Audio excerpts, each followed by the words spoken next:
this is Taran, who edits videos for Linus Media Group. And actually, why am I explaining your job? I feel like you'd be much better at that. So for starters, could you maybe explain? I'm Taran, and I edit videos for Linus Media Group. All right. Glad we have that sorted out. So I guess my first question would be why, out of all the jobs available at places like LMG or just in the constantly expanding media industry, why be an editor? Is that kind of what you always wanted to be, or? I mean, first of all, Linus Media Group is a company started by Linus Sebastian while he was working. No, hang on. Linus Tech Tips is a channel that was started by Linus Sebastian while he was working at NCIX. Rest in peace. They are now bankrupt.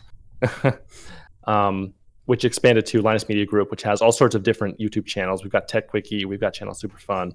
We've got, we just started up a new channel called Mac Address, which I think is a terrible name because now it's just going to be even more confusing when somebody tries to Google that. Yes, it's part of the joke, I suppose. I wasn't ever sure what I wanted to be growing up. It's actually quite annoying. It was actually quite an annoying question to be asked, what do you want to be when you grow up? Well, I do want to be an astronaut, but I'm actually too tall to fit in the shuttle, although they don't use shuttles anymore. I never really knew what I wanted to be until, to speak frankly, me and my brother got really drunk one night, and I decided to go to the same university as he did. And it was between video editing or programming. And I chose, no, hang on. It was between television broadcast and programming. And because I already had experience doing animations and stuff, and not nearly so much doing scripting and programming, I decided to do television broadcast. I do remember watching some video, probably 15 years ago, that went through several possible career paths that somebody might want to choose, and video editor was one of them. And I thought, oh, that's really cool. I'm going to look into that, and I did. And it was the video editing was what was most appealing to me when I went through the television broadcast program at BCIT. I could have been a producer, a director, a cinematographer, but editing was the most appealing to me. So that's what I do now. And when you started working at LMG, were you kind of anxious about the stability of such a company founded on uploading videos to YouTube? It's such a kind of a new concept, and the company itself was very new at the time. Were you ever worried about it just going under any day? I was not worried about job stability, simply because when I started working at Linus Media Group, I was still a freelancer. So Linus Media Group was just one of my many jobs. I worked at Hastings Racetrack on the back tower. I worked with CTV for a short time.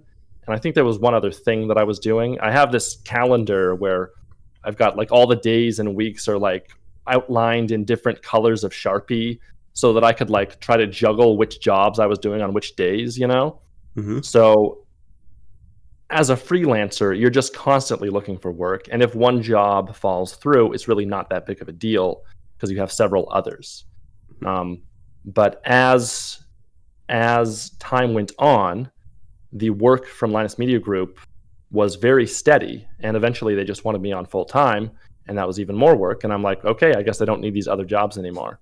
And if Linus Media Group had fallen through, I still had a backup job offer from Bling Digital to be a sort of a colorist for TV shows that were being filmed on the East Coast, and then I would color grade them overnight and send them back, and then just do the graveyard shift until, I don't know, I moved up on the totem pole at that job. So as a bit of like a follow-up question, which kind of approach do you prefer more? Be a freelancer, do whatever, do like a few different odd jobs with a few different companies, or just have one company you work for like full-time? Freelancing sucks. I don't like doing it. You're always kind of on edge. I do really prefer the stability of a full-time, reliable job with benefits. Especially since as a newbie, it's very difficult to know how to price yourself, because you don't want to sell yourself short, but you also need to, make a living and pay for your own health insurance, your own, cell phone plan, your own everything. So some people really like the freelance life. I don't. I just did it because I had to. And I was looking for full-time employment, which I got. And now that you have a full-time, you're employed full-time at LMG, do you find your work to be kind of more flexible or repetitive? Is it like this, just the same thing day in, day out, or do you have kind of more flexibility in what you do? Is each day more varied, or do you kind of quickly, or have you like found yourself into a pattern very quickly? This work is more repetitive. Especially now that I've figured out how to do everything. It's just doing it that takes time. And I'm fine with that, because my interests lie in my motivations are in creating cool stuff, right? So even though the work is repetitive, I can still make really cool stuff every day. Well, not every day. Some of the videos aren't as fun. Some of the videos are kind of more boring, especially the Linux ones. Sorry, Linux people. I just don't understand how your stuff works, and it just doesn't interest me all that much.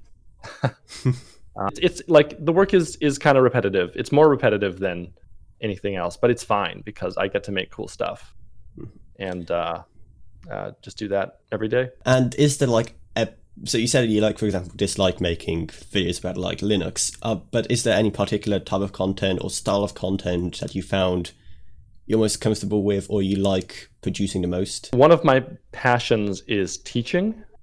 So if there's a video that is especially focused on teaching someone how to do a specific thing, especially if that thing is something that I'm interested in, then that's the kind of video that I most enjoy. So like your 4-hour Premiere tutorial? Yes, but that's on my personal channel. As far as videos that I've done for Linus Media Group, I did this Hasu USB to USB keyboard converter video, and I put a lot of work onto that one, and I think it really shows that I found the subject really interesting. I found the process of making the video to be really interesting.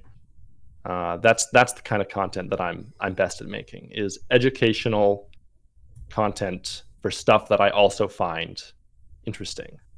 Also, health-wise, how has kind of your job impacted you health-wise? Because people don't usually think of like video editing as something that is really damaging to your health, but like sitting at a desk all day, staring at a screen, it can have its consequences. So I have heard many times that sitting down all day is really bad for you. And maybe it is, but I'm young and the consequences have not caught up to me yet. I do fidget all the time, so that does help a bit. But the two things that I've actually had difficulty with health-wise are eye strain and also RSI, repetitive strain injury, in my hands and arms.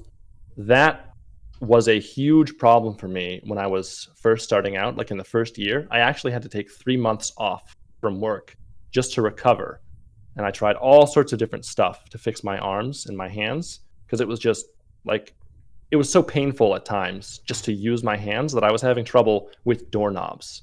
Like I was having trouble loading the laundry. Like it was bad. And I finally found out that for me, what works is to go to the gym and do bench press and rows. Make my arms really tired, and the pain is 99.5% gone. If I ever stop working out, the pain will come back. So I have to keep working out, which is also kind of why this pandemic kind of sucks, because it's a lot harder for me to get to the gym because there's all these extra rules, and I got to schedule like 2 days in advance and to go to a certain time slot. And I've just been doing a lot of push-ups lately. There go some good tips for people who are kind of struggling with the jobs that rely on just sitting at a desk all day. Yeah, I've also had some issues with eye strain from looking at a screen that's really close to me all day. And to fix that, I just got a bigger screen and a deeper desk. So it's farther away and it's bigger, which means I can focus farther away all day. And that's pretty much solved the problem. I did try some computer viewing glasses, which are kind of like reading glasses, but for a computer screen. So they focus just a little bit further away than reading glasses.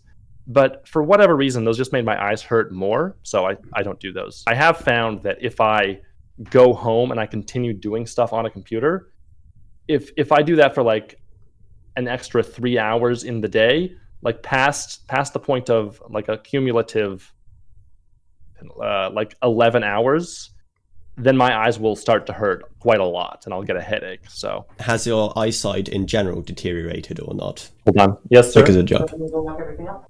Yeah, sure. I think it's just you left. Okay. Good night. Good night. That was Linus Sebastian, the man himself. Wow. My eyesight has not deteriorated at all because of the job, because it was already absolutely terrible. My eyes, when I had glasses, my eyes were like 2600. If 2020 is good, 2600 is really bad, right? I could see very, very clearly about 3 inches in front of my face. So my eyesight is fine. In fact, it's better than ever because I got laser eye surgery. And now I can see without glasses.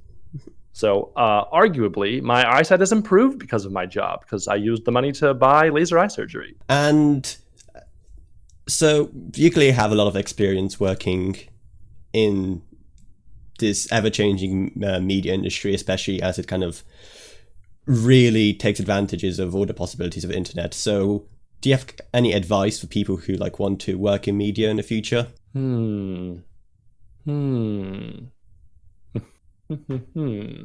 Well, here's the thing. I got pretty lucky with my job, and it wasn't something that I ever expected to get.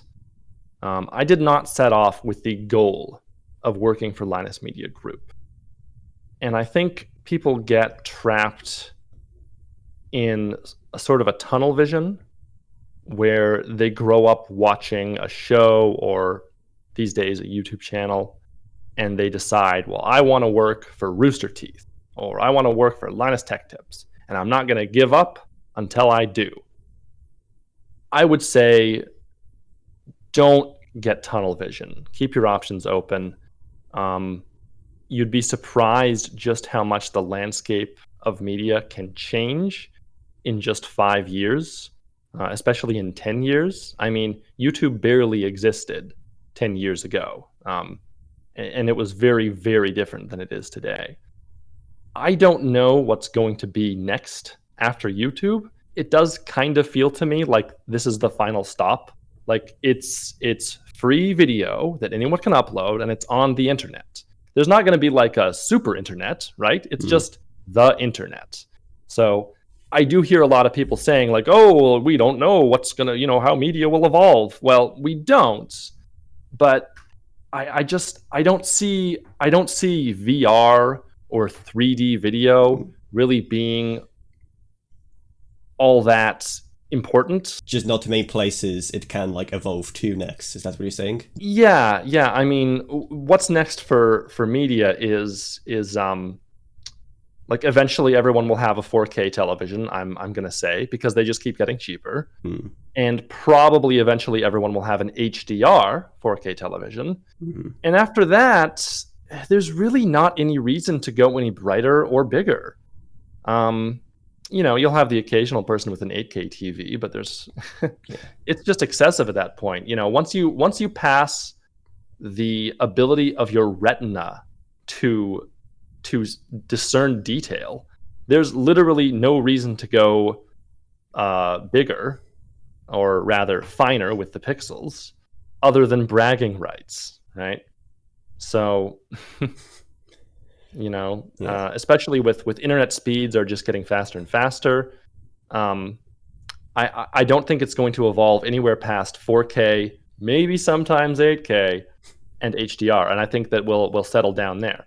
As for what kinds of media will be created and what platforms they'll be on, it doesn't really matter so much, because the skills that you learn for editing video or for filming a video or for, telling actors where to go and what to do, it's always the same, right? It doesn't really matter what the format is or what the platform is. The foundational skills that you learn, if you're interested in this stuff, they're the same. I learned how to edit on like 480 interlaced CRT screens, and it doesn't matter. Editing is the same no matter what, right? Just stuff gets bigger and shinier. And I guess you kind of answered my last question there as well. Kind of what's next for the media industry. I think you just I honestly I never thought about it that way, but now that you said it, I do actually kind of agree. I actually can't really think of where it can go next. What did you think before? Before, I was also kind of part of that it's all unknown crowd. Mm-hmm. But now that you actually kind of said it, I honestly can't imagine where it could go next, where it's just not like excess. Because I don't think like VR, sure, it will more people get VR, but honestly, it'd probably take maybe like 20 years to go mainstream, like quote unquote mainstream. Yeah, like it's cool, but it is kind of a gimmick, depending on what you're doing.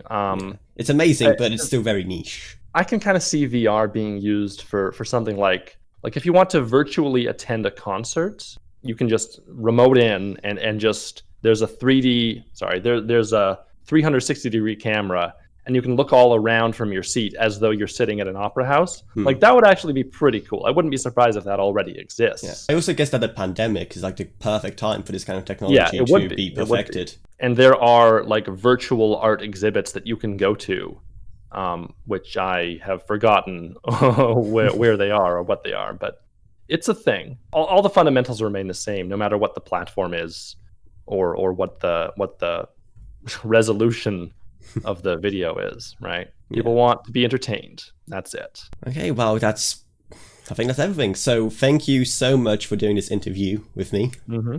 No problem. It was truly an honor, and I do actually think I've learned quite a lot from this, and I hope that made other people who end up watching this also learn something from that. I think it was actually really educational, so thank you so much. So yeah, hopefully you enjoyed this video, even if it's a tad different one.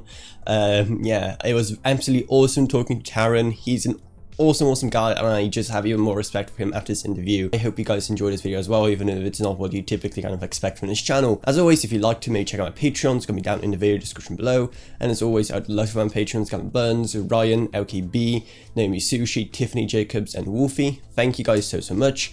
Down in the video description below, you're also going to find our Amazon Associates links, our Discord server, and more. Just check it all out. It's going down in the video description below. But anyway, that's what it's. So I hope you enjoyed this video. If you did, remember to subscribe, like, whatever, and I'll see you all in whatever I make next. Goodbye, everyone. Goodbye.